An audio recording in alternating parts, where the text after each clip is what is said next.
Hoy les deseo que tengan un maravilloso día, porque hoy Dios nos está hablando a través de la palabra. El que pierda su vida por el Evangelio la salvará. De la primera lectura del libro del Génesis, capítulo 11, versículo del 1 al 9.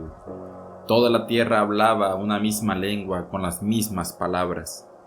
Al emigrar los hombres desde Oriente, encontraron una llanura en la tierra de Senaar y se establecieron allí. Se dijeron unos a otros: vamos a preparar ladrillos y a cocerlos al fuego. Y emplearon ladrillos en vez de piedras y alquitrán en vez de argamasa. Después dijeron: vamos a construir una ciudad y una torre que alcance el cielo, para hacernos un nombre, no sea que nos dispersemos por la superficie de la tierra. El Señor bajó a ver la ciudad y la torre que estaban construyendo los hombres. Y el Señor dijo: puesto que son un solo pueblo con una sola lengua, y esto no es más que el comienzo de su actividad, ahora nada de lo que decidan hacer les resultará imposible. Bajemos, pues, y confundamos allí su lengua, de modo que ninguno entienda la lengua del prójimo.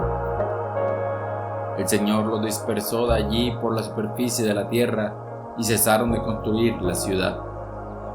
Por eso se llama Babel, porque allí confundió el Señor la lengua de toda la tierra, y desde allí los dispersó el Señor por la superficie de la tierra. Palabra de Dios, te alabamos, Señor. Salmo 32. Dichoso el pueblo que Dios escogió como heredad.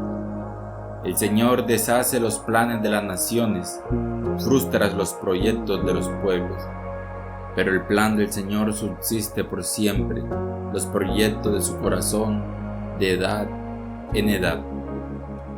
Dichoso el pueblo que Dios se escogió como heredad. Dichosa la nación cuyo Dios es el Señor, el pueblo que Él se escogió como heredad. El Señor mira desde el cielo, se fija en todos los hombres. Dichoso el pueblo que Dios se escogió como heredad. Desde su morada observa a todos los habitantes de la tierra. Él modeló cada corazón y comprende todas sus acciones. Dichoso el pueblo que Dios se escogió como heredad. De la lectura del Santo Evangelio según San Marcos, capítulo 8, versículo 34 hasta el capítulo 9, versículo 1. En aquel tiempo, llamando a la gente y a sus discípulos, Jesús les dijo: si alguno quiere venir en pos de mí, que se niegue a sí mismo, tome su cruz y me siga. Porque quien quiere salvar su vida, la perderá, pero el que pierda su vida por mí y por el Evangelio, la salvará. Pues, ¿de qué le sirve a un hombre ganar el mundo entero y perder su alma? ¿O qué podrá dar uno para recobrarla? Quien se avergüence de mí y de mis palabras en esta generación adúltera y pecadora, también el Hijo del Hombre se avergonzará de él cuando venga con la gloria de su Padre entre sus santos ángeles. Y añadió: en verdad os digo que algunos de los aquí presentes no gustarán la muerte hasta que vean el reino de Dios en toda su potencia. Palabra del Señor. Gloria a ti, Señor Jesús. Podemos observar el relato de la Torre de Babel. Es una historia sobre la ambición humana y sobre la soberbia. Los seres humanos, unidos por una misma lengua y un mismo propósito, deciden construir una torre que alcance el cielo para hacerse un nombre y evitar ser dispersados por la tierra. Sin embargo, su motivación no era glorificar a Dios, sino era simplemente exaltarse a ellos mismos.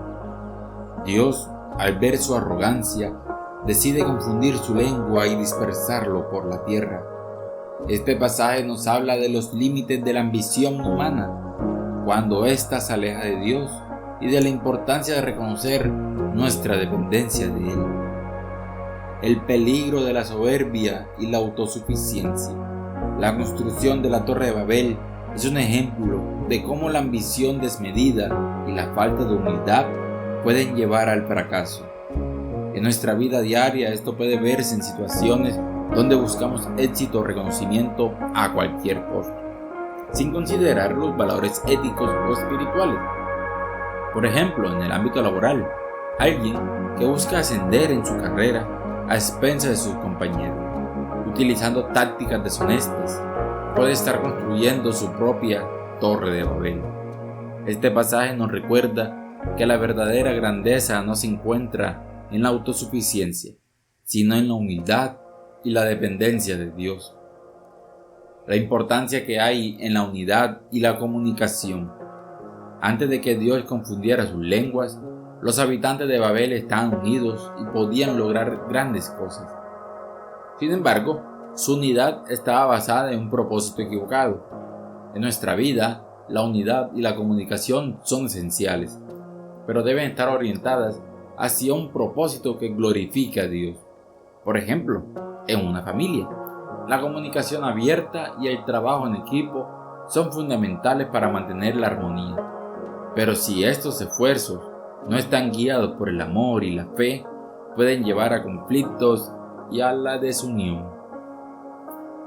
No olvidemos en practicar la humildad y reconocer nuestra dependencia de Dios. En nuestras metas y en nuestras ambiciones, asegurémonos de que estemos alineados con los valores de Dios y no con el deseo de exaltarnos a nosotros mismos. Busquemos la guía de Dios en nuestras decisiones y reconozcamos que Él es la fuente de todo el éxito verdadero. Debemos fomentar la unidad y la comunicación con un propósito divino. En nuestras relaciones personales y profesionales debemos trabajar para construir una unidad basada en valores compartidos que glorifiquen a Dios. Practiquemos la comunión abierta y respetuosa y busquemos siempre el bien común. ¿En qué áreas de mi vida estoy construyendo mi propia Torre de Babel? ¿Cómo puedo practicar la humildad y reconocer mi dependencia de Dios en mis metas y mis ambiciones? ¿De qué manera puedo fomentar la unidad y la comunicación en mi entorno con un propósito que glorifique a Dios? En el pasaje del Santo Evangelio de Marcos, Jesús hace un llamado radical al discipulado. Él les dice a sus seguidores que si quieren seguirlo, deben negarse a sí mismos, tomar su cruz y seguirlo. Este llamado no es fácil, ya que implica sacrificio y renuncia, pero también promete la verdadera vida y la salvación. Jesús nos advierte que ganar el mundo entero no tiene valor si se pierde el alma, y que aquello que se avergüence de Él en esta generación, Él se avergonzará de ellos cuando vengan en su gloria. Este pasaje nos desafía a evaluar nuestras prioridades y a vivir una vida de entrega y fidelidad a Cristo. El llamado que tenemos a la negación de uno mismo. Jesús nos llama a negarnos a nosotros mismos, lo que significa poner sus enseñanzas y su voluntad por encima de nuestros propios deseos y comodidades. En nuestra vida diaria esto puede verse en cómo manejamos nuestras prioridades. Por ejemplo, alguien que decide dedicar tiempo a servir en su comunidad o en su iglesia, incluso cuando esto significa sacrificar tiempo libre o descanso, está practicando la negación de sí mismo. Este pasaje nos recuerda que el verdadero discipulado implica sacrificio, pero también trae una profunda satisfacción y propósito. La importancia que tenemos de tomar nuestra propia cruz. Tomar nuestra cruz significa aceptar las dificultades y sufrimientos que vienen con seguir a Jesús. En nuestra vida, esto puede traducirse en cómo enfrentamos las pruebas y los desafíos.